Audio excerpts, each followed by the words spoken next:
Hi guys, welcome to today's vlog. And I've been traveling a little this month and I haven't been around that much at home and doing my regular vlogs, so I did a lot of travel. And a question I got asked recently was, what's in your travel bag? Because you've got a lot of problems when you've got a huge cap limit on the amount of stuff you can take on a flight and whether it's a problem and how much you can carry. So thinking of that, I thought of making a video today about what's in my travel bag and trying to keep my equipment pretty minimal and not going too much on the amount of equipment I can use. So basically I'm going to focus on photography, video and vlogs because it's very easy to get carried away with the amount of equipment you use and the amount of equipment that you can carry in your bag. So coming to that, let me start with my basic body. So you can go with a smaller body. I am a Nikon user for now, and you can go with a more basic body, but what I usually do is for my photography side, I carry this. This is the Nikon D800E with a 24-70 lens mounted on it. So that is amazing for photography. It's not the best for video because you still get about 1920 1080 at 30 frames, so you cannot do a lot of slow motion on this one. But that being said, even if you do 1920 1080 at 30 frames, the videos are really crisp and they're very nice. You cannot go with slow motion unless you're shooting at 720p, but at full HD 30 frames per second, this is a camera to look at. So this is always in my camera bag. So that's pretty much the first camera. The reason why I carry a 24-70 on my 800 body is because it's pretty much a very versatile lens. It's got a good range. So on a 35mm sensor, 24mm is pretty much a very nice walk around lens to have. It is heavy, and then you can go up to 70. So you end your on the tele side at 70. So when you end at that, the next lens that I try and carry, if weight is not too much of a problem, is my 70 to 200mm. Now this lens is a very, very heavy lens, but it is a good lens to carry for travel work because if you're into bird photography, if you don't want to get very intrusive in street photography, you can stand far and you can still go up to 200mm and shoot those beautiful close-up shots without really intruding into anyone's space. So that's one of the reasons why I love carrying it. If you turn the lens hood inside, it cuts out the size of the lens by around 3.5 inches. So it's not too bad. So if that's my basic equipment that I'm always carrying, so they're pretty much about the size. This one when it's mounted on a body and this one when it's pretty much standalone. So that's the 24-70 and the 70 to 200 that I carry. And they're both great lenses to carry. If you've got both of them in your bag, I would recommend carrying both of them. And they're great equipment to work with.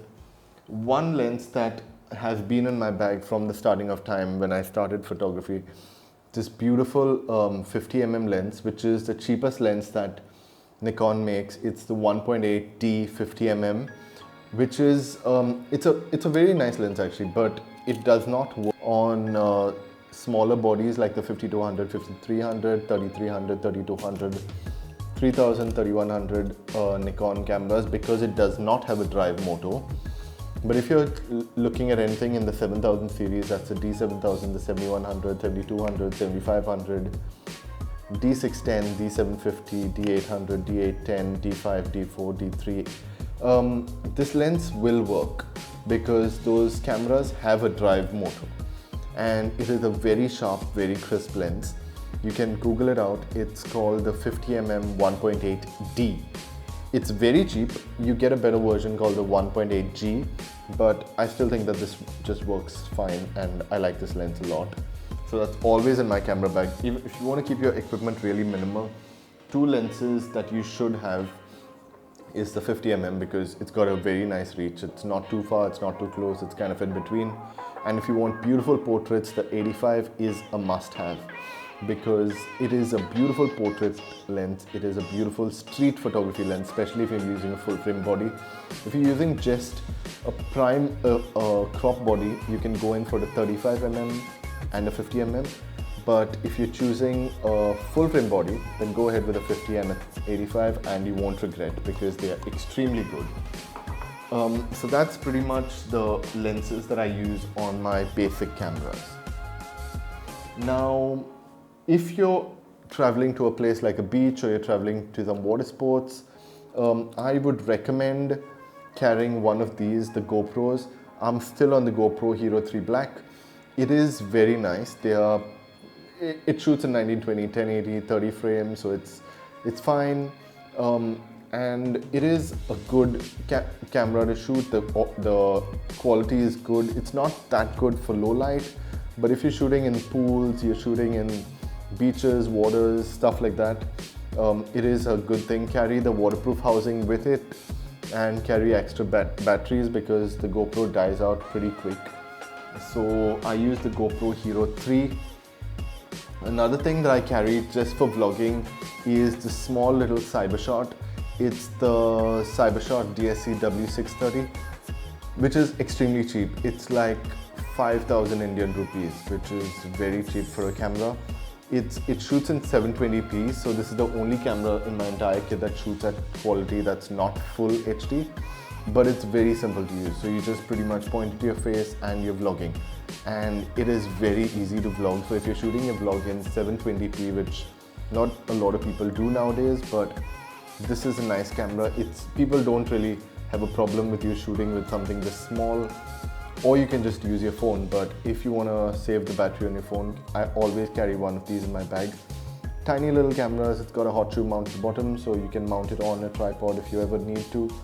And it is a nice camera to have in your bag, and it's got a decent output, so that's not bad.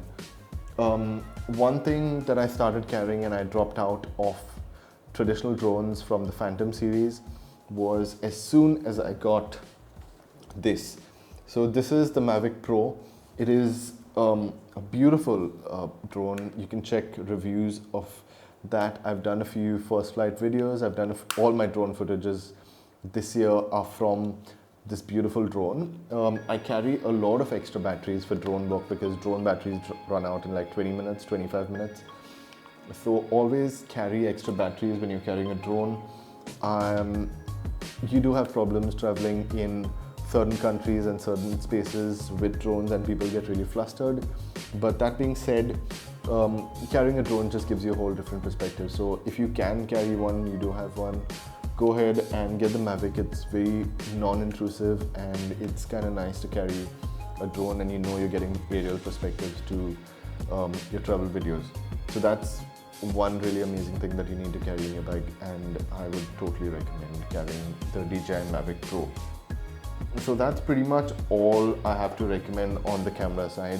If you want to do online editing when you're traveling, a good recommendation is one of these. So I used to carry this heavy guy. This is the MacBook Pro 15-inch with Retina display. The problem with this, it is very heavy.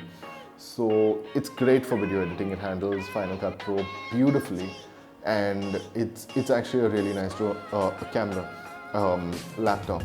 But now it's replaced by the new MacBook Pro, which has a touch bar. Don't have that as yet, but it's a lot lighter than this one. But I personally, for my traveling, I keep my weight off the equipment I carry really low as much as I can. So I'm carrying the 12-inch MacBook, which is not the Pro, it's not a Air, it's somewhere in between, but performs beautifully well. I got the one with the upgraded hard drive, so you do have a lot of space on your internal hard drive that you can work with. And mine in particular runs the 1.2 gigahertz Intel Core M5 processor with 8 gigs of RAM and 1536 MB of graphics memory. So that's the one that I use for travel. It's not that bad. When you're editing in HD, it's not a problem. It's pretty much a breeze. It does not hang. It handles Final Cut reasonably well. It does not overheat. And it's got flash storage, so it's pretty quick. So that is what I recommend. If you do not want to carry extra cameras and you just want to carry one camera and a phone, I just take your phone, pop it on a tripod.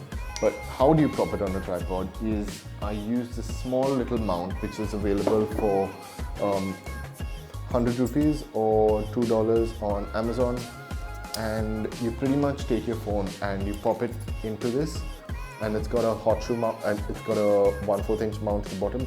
If you can take that, and I carry a Joby Gorilla Pod. So the Joby Gorilla Pod has a hot shoe mount in the top. So what you can do is you can just take the mount head that I just spoke to you about and screw it on the Gorilla Pod like that, and that's pretty much it. So you can take it and fasten it onto any iron surface, any strong surface, and get a good shot. It doubles up as a small tripod, and if you're vlogging, then that pretty much you can bend the head like that and shoot straight up. So you get, it works as a selfie stick. It works reasonably well, and it is about $100 for the Joby Gorilla Pod, the Pro Series one, which is totally worth it. It's something I always have carried in my bag since I got it a couple of months back, and I honestly think that it's a must-have in your camera bag.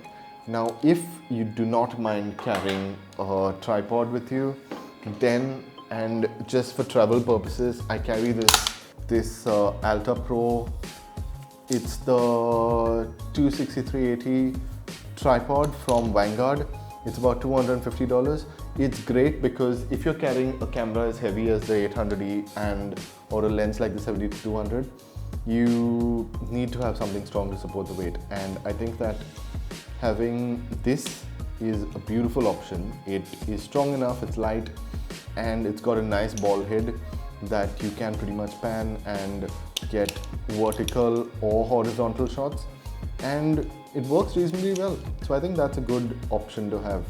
So if weight is not an issue, carry a tripod. I personally use the Vanguard 26380 Alta Pro, which works pretty well actually. It's a nice tripod. So to carry all my equipment, instead of taking my big camera bag, I try and fit everything into this. This is the bag that I carry. It's very difficult to find a good bag that you're comfortable with, and this one has good padding. It's got a waterproof hosing down, so you can pretty much pull it over the bag, and it's got enough of storage for the equipment I mentioned, plus it's got like a laptop space at the back. This is the Pro Runner 350AW bag from Low Pro, and it is a lovely bag to use because the benefit of the bag is it's light, it's small, and it carries pretty much everything I mentioned in this video. I hope you liked the video about my travel equipment that I carry, and if you liked the video, do give me a thumbs up. I'll see you in the next video, guys. Don't forget to subscribe to the video. Bye-bye.